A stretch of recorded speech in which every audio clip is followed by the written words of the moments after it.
with Newslink. Many thanks for joining us and a warm welcome to our listeners in the Gambia, Ghana, and Liberia. We open the news in Senegal with two major developments related to the nation's judiciary, with the first being the Constitutional Council's repeal of President Macky Sall's decree 2 weeks ago postponing the presidential election. The Council's 7 wise men, in a statement on Thursday, handed down a ruling which is in contrast with President Sall's decree and the bill passed by a lawmaker set in December 15 as a new date for the polls. The nation's highest judicial body acknowledged that the elections cannot be held on February 25 as mandated by the electoral calendar, but suggests a date earlier than a December deadline. According to Saidou Nourouja, a Senegalese electoral expert, setting a new date within a reasonable time frame requires dialogue beforehand.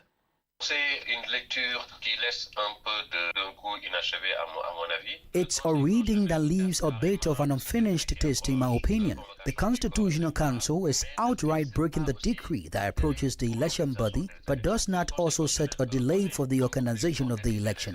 The Council recognizes that we can no longer organize the elections on February 25 and proposes that they be organized in the shortest possible time without giving a time sequence. All political and state actors must meet to find a date that does not go beyond what is reasonable. The best date is still very vague, depending on the urgency and the need. But we keep a line of the wall that from April 3, depending on what is said, the President of the Republic no longer fills the position of the President. What will the dialogue decide? If we shift from a few days, or should we shift from a few weeks, or should we shift from a few months? I think that depending on the urgency, depending on the organization that should be redeployed, we will not lose sight of the fact that all the conditions were almost reunited for the organization of the elections on February 25. The ballots were printed, the materials were deployed, the training of those who hold the voting tickets was in progress. And as soon as the decree approached the election body, the officials no longer had a legal framework to conduct their activities. So it is all these parameters today that the dialogue should allow to be resolved so that the best of them are equally very correct, taking into account this right to vote. Saidou Nourouja, a Senegalese electoral expert, recalled that the judges had received requests from opposition candidates to keep the presidential election to the 25th of February. Meanwhile, the Economic Community of West African States, ECOWAS, in a swift response, says it has taken notes of the Constitutional Council's ruling on Thursday relating to the election postponement. ECOWAS urges all stakeholders in the electoral process to comply with the decision of the Council and calls on the competent authorities to set a date for the presidential election by the decision. The Commission calls on the political class and all stakeholders to show restraint and give priority to inclusive dialogue to preserve the democratic gains model ECOWAS member state. Will remain in Senegal as attempts to calm tension since the postponement of the elections by President Macky Sall are bearing fruit. On February 15, several political prisoners were released by the state as a result of a closed-door meeting between the Senegalese leader, opposition politicians, and civil society actors. It should be noted that those freed were only granted provisional release after they were charged with criminal association in relation to a terrorist enterprise and call to insurrection. Tawfiq Abdul Nasser reports. Around 10 political prisoners were freed Thursday afternoon amid a tense political climate following the delayed presidential polls. Notable individuals freed include Toussaint Manga, a member of the dissolved Pastef party, arrested last August, coordinator of the civil society platform F24, Aliyu Sani, and a rights activist, Papin Abdullahi Toure. Others are the private television preacher Ustaz Hassan Sek and rapper Nit Doff. Musa Sarr, the defense counsel of these personalities, clarified that his clients benefited from provisional release on the initiative of the public prosecutor, but specifies that the lifting of the committal warrant does not prevent the legal proceedings from taking their course. More political prisoners are expected to regain their freedom in the coming days as President Sall continues on his quest to mobilize Senegalese elites to a roundtable to discuss critical issues. The postponement of the February 25 election to December 15 remains a concern for civil society groups who intend to lead a peaceful protest this weekend. Recall, the ECOWAS Commission and the Parliamentary Diplomacy Mission to Dakar this week urged stakeholders to embrace dialogue in resolving their grievances. Thursday's release of the political prisoners also came right on time as delegates from the continent converged on the Ethiopian capital Addis Ababa to discuss critical issues affecting the continent such as Mali, Burkina Faso and Niger's exit from ECOWAS, as well as Senegal's unfolding political crisis. Tawfiq Abdul Nasser filed that report. More stories coming up on West Africa Democracy Radio. Newslink continues. Well, let's cross over now to the Sahel, where ministers from the Alliance of Sahel States, namely Mali, Burkina Faso and Niger, met on Thursday in Ouagadougou. The Burkinabe delegation comprised the Minister of Defense, General Kassoum Koulibaly, and that of Foreign Affairs, Karamoko Jean-Marie Traoré, accompanied by several executives from ministerial departments. Bamako's team was led by the Malian Minister of Territorial Administration, Colonel Abdoulaye Mega, and Abdoulaye Diop, head of the Malian diplomacy. Francis Boniface completes the story. According to the Malian Minister of Foreign Affairs, the meeting in Ouagadougou is a major turning point for the Alliance of Sahel States given the geopolitical and geostrategic context. A meeting of senior officials preparatory to the meeting of ministers of the Alliance of Sahel States, which was held from February 12 to 14 in Ouagadougou, specifies that the opening ceremony was chaired by the three technical advisors to the Ministers of Foreign Affairs of Burkina Faso, Mali, and Niger. This preparatory meeting follows the meetings of the AES foreign ministers held in Bamako on November 30 and December 1, 2023, during which it was a question of laying out the fundamentals of the institutional architecture of the AES and recommending the creation of a confederation. Recall that Bamako, Ouagadougou and Niamey announced last September the signing of the Liptako-Goma Charter, establishing the Alliance of Sahel States, a collective defense alliance against a backdrop of growing tensions with the Economic Community of West African States, ECOWAS, and the deterioration of diplomatic relations between these three Sahel states and France, a former colonial power. Francis Boniface reporting there. In Mali, the government has revoked the appointment decrees of certain senior officials of the Ministry of Labour and the Civil Service. This follows the discovery of a vast fraud network during the Civil Service competitive examination. The situation prompted the ministry to decide to cancel the examination altogether. Sankle Janko has more details in this report filed in by WADR's Aliu Cham in Bamako. The decision to repeal decrees appointing the individuals was taken at the Council of Ministers on Wednesday. According to the communique issued by the Council of Ministers, they are implicated in the vast fraud network that tainted the entrance exam to the civil service. They include the head of the Civil Service Minister's Office, 3 officials, a customs lieutenant colonel, and the director of the National Competitive Examination Center. They are currently in the custody of the Economic and Financial Division on charges of corruption, forgery, and use of false documents, and are due to be heard by the courts shortly. According to the Malian authorities, these cases of fraud in civil service entrance examination constitute a serious breach of professional ethics and compromise the fundamental principles of merit and equal opportunities. Last week, the Minister of Labour and the Civil Service issued a press release annulling the competitive examination. He also stated that another date for the competition would be announced at a later date. A total of 1,489 candidates had applied for this recruitment in the Malian Civil Service. The report was filed in by our Bamako correspondent, Liu Cham, and voiced by Sankle Janko.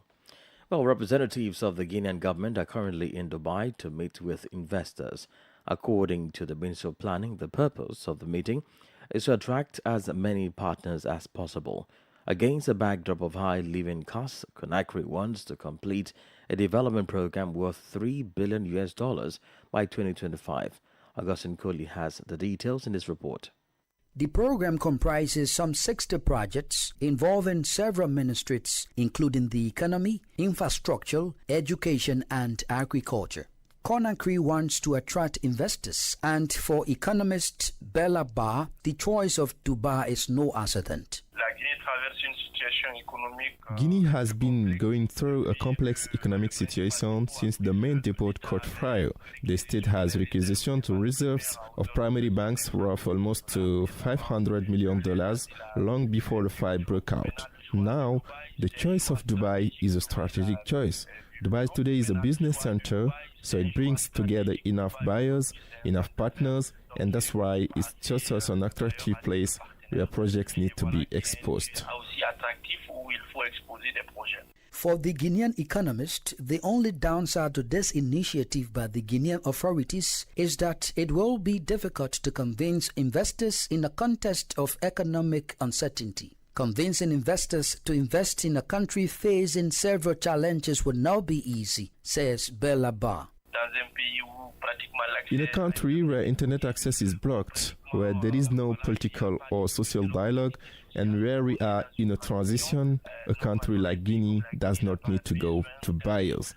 Because when a project is difficult but it is well set up, it finds financing very quickly. Guinea is not a country that lacks solid argument to convince. Now, is everything done to reassure investors? That's the question.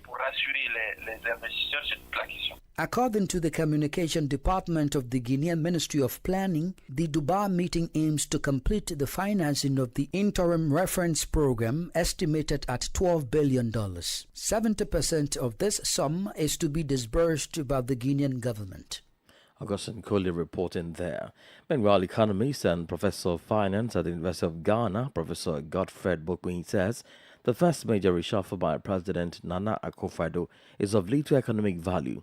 President Akufo-Addo on February 14 nominated 23 ministers to take over from those who have been reassigned or relieved of their duties, with key figures being the finance minister Ken Oforiatta and the health minister Kwaku Agyemang-Manu.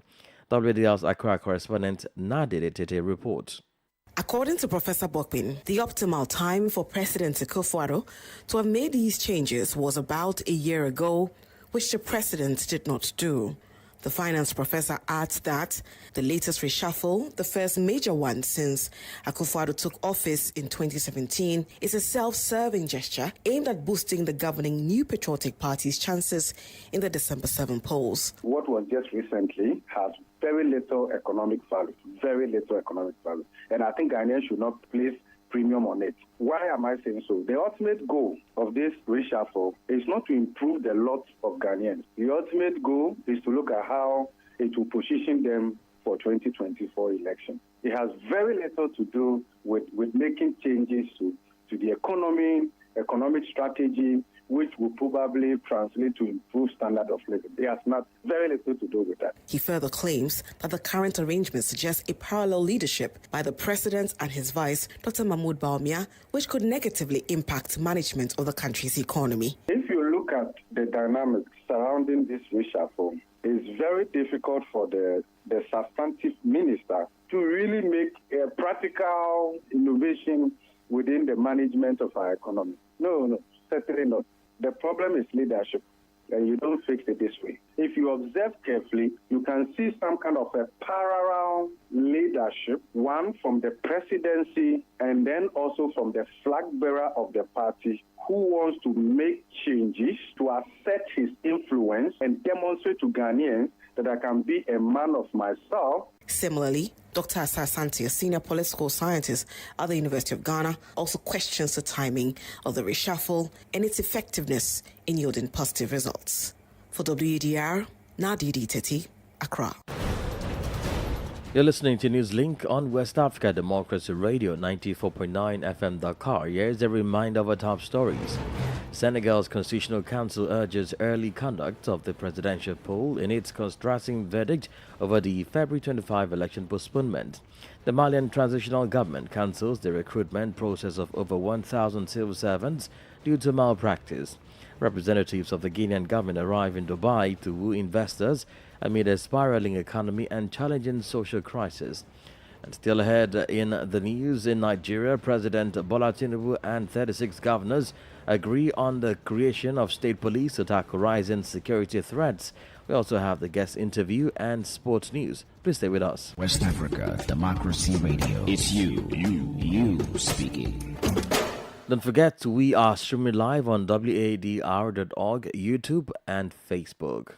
Let's cross over now to Nigeria, where President Bola Tinubu, alongside the governors on Thursday, agreed to establish state police in the country. The Minister of Information and National Orientation, Mohammed Idris, disclosed this while briefing State House correspondents at the end of an emergency meeting summoned by President Tinubu at the presidential villa in Abuja. Thursday's meeting followed the recent hike in food prices, economic hardship, and pockets of insecurity recorded nationwide. However, security experts are urging stringent monitoring and evaluation mechanisms to prevent an institutional collapse of a system whose mandate is to protect the population. Marvin Eje joins us from Abuja. I think this is a welcome development for me, and I think it's the right step in the right direction. However, the state government will take up modalities to ensure that this state police that is going to be created, yes, the state police that is going to be created will be very better. They must not be tools to be used for against political opponents. They must be state police that will be independent, credible, and manned by very professional leadership. Why some Nigerians have kicked against state police is because of the perception and the tendency of some state governors who will be in charge of this state police to use it against the political opponents. But if we have this addressed, if we have this issue of impartiality addressed, if we have this issue of not using them to ensure the opponent addressed, I think that will be a welcome development. Because considering the level of insecurity in Nigeria, I think our security architecture is strong. Right? There's a need for more boots on the ground. There's a need for more intelligence. There's a need for grassroots intelligence. This state police will greatly help in ensuring that local intelligence are gathered. It will help to ensure that intelligence are gathered from the sources, from the home front, and any warning system will be provided by the creation of this state police. So I think it's a welcome development. And I think all Nigerians should support it. Now, AJ, just like you rightly mentioned, issues of impartiality and concerns of human rights violations and whether or not these state governors would use them against their political opponents were some of the discussions prior to this decision reached at the emergency meeting. But one other crucial component of this is the issue of funding, which many, like yourself in Nigeria, have discussed, because there are states today that are owing 3 to 4 months' salaries. And for many of them still, the issue of the minimum wage is a concern. I do not think funding is the problem if we set our priorities right in Nigeria. One of the things we need to do quickly is to prioritize the issue of workers' welfare, the issue of security. Nigeria is a very rich country, one of the richest in Africa, if not the richest in Africa. So I do not agree that Nigeria does not have funding. It is actually the lack of our political leaders to look at the right way to be able to tap its own resources and carry out its obligations. For me, funding and paying the salary of this state police when created won't be a problem once the government prioritizes it. Once they prioritize it, and they start funding state police effectively, if the security is guaranteed, you have more production, so will increase, investors will come in, tourism will improve, and you get more revenue that you can pay many other arms of government. Marvin Eje is a security expert in Nigeria. Well, the debate for the creation of state police in the country primarily stems from the centralized nature of the Nigeria police force, which is perceived by many as inadequate for addressing the numerous security challenges across the country's diverse regions. Politics, analysis on major news, social matters, and all. This is A Guest. This segment of the news settles in Senegal as reactions trail the verdict issued by the council over the delayed elections. While the council repeals the decree convening the electorates announced by President Macky Sall and the bill passed by over 100 lawmakers to postpone the February 25 elections, it did not specify the date for holding the elections. Several civil society groups hit by this ruling are expressing their satisfaction.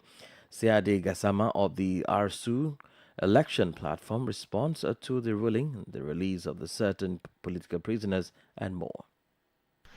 I think that this ruling is a big relief for the Senegalese people, because the decision of the main political party in this country, Benno Bokk Yakaar and the PDS, to postpone the election and to extend the mandate of the president was totally illegal. So the Constitutional Council was the only chance for this country to recover with the rule of law, and we think that this decision should now be implemented by the president.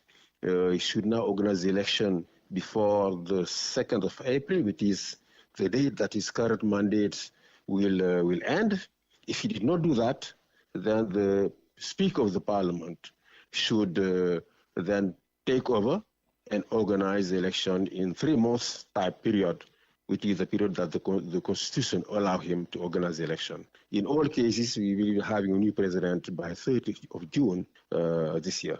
But Mr. Saidi, this appears to be a bit contrasting and ambiguous because the bill passed by the lawmakers also stipulates that President Sall supposedly should stay in office until a new president is elected. The decision of the National Assembly is totally illegal. The Constitutional Council is the only body that is entitled by the Constitution to rule in the matter of election and in the matter of presidential mandate. They have no mandate to do that. It was totally illegal.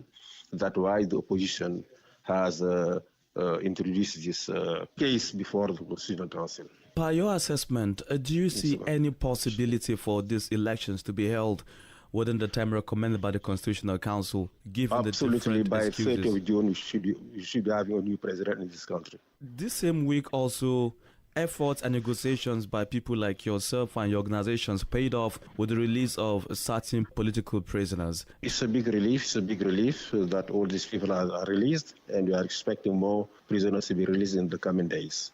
These release are only provisional release and does not say at all that the charges against people have been dropped. Yeah, I think that the case is over. They will no longer go back to jail. We are in the reconciliation period, and all the charges will be dropped soon by the judges. Sedia Gazama is of the Sunni election platform. Let's now join Sangle Janko with sports news.